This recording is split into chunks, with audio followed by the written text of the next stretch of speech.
Hello mga kachawi, and for today's video, gagawa po tayo ng safety tank. So,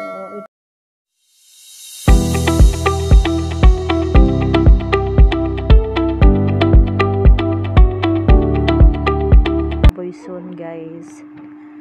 So, ganyan po ginawa ng asawa ko. Yung asawa ko lang gumawa dito guys, hindi na po kami nagkuha ng So, ipagpatuloy ko muna tong update dito sa ating paggawa ng safety tank ng ating kulungan para hindi din siya mabaho yung mga dumi ng baboy. So, ayan, nakikita nyo guys, meron akong isang biik dyan. Kasi diba sabi ko sa inyo na back to zero ako.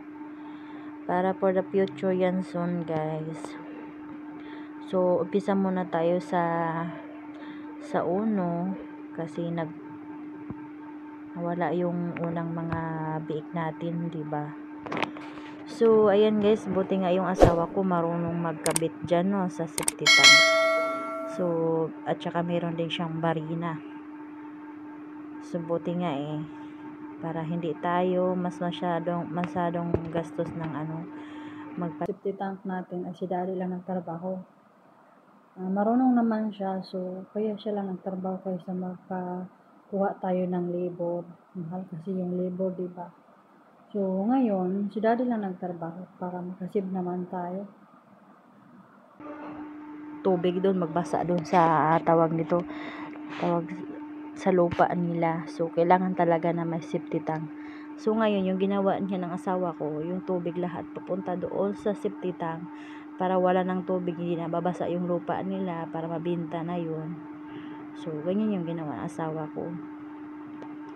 Buti nga magaling siya dyan. At saka nakakatulong din, diba? Para hindi din masyadong maputik, lalo na pag maulan. Diyos ko, sobrang putik dyan guys.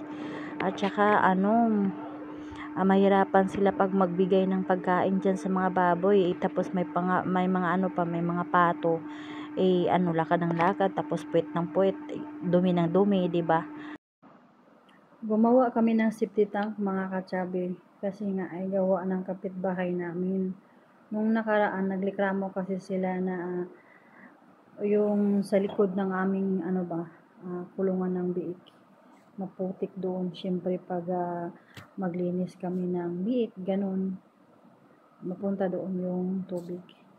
So sabi niya, gawan daw namin ng paraan para hindi daw mabasa daw doon sa likod kasi nga ay sobrang putik. Tapos mag-garden daw sila din daw doon sa likod. Kaya yung ginawa namin, at saka sabi ng asawa ko, nagawa na lang daw kami ng safety tank para iwas na lang din sa gulo. Kaya ayan mga kachabi, nagplanuhan ni daddy yung safety tank. Bumili siya ng mga tubo. Magastos din kasi magkano yung mga tubo kaya ayun mga kachabi, pakita ko sa inyo. Maliit. Tapos pagtapos niya, nilagyan niya ng glue para hindi na siya matanggal ba, for lifetime na siya talaga. Na binili nila ng tubo, ang dami-dami naman yata. Ito nagdagdag na naman sila ng 5. Nung una bumili sila ng 3, tapos sabi kulang daw. So yun, hingi na naman, bumili ng yung 3 tubo, 4. Paano yan? Diyan lagay niya yung mga connection ba, galing naman para hindi siya matanggal, diba? Ganyan yan sa magawa ka ng building. So ayan na siya guys, papunta na yan siya doon sa sapa. So diba malayo? Diba malayo? Ayan. So dyan guys, natapos na siya dyan. So thank you, hindi din siya makita, diba? So maraming salamat guys. Yan po yung update ko for today. Maraming salamat po sa panonood. God bless you po sa inyong lahat.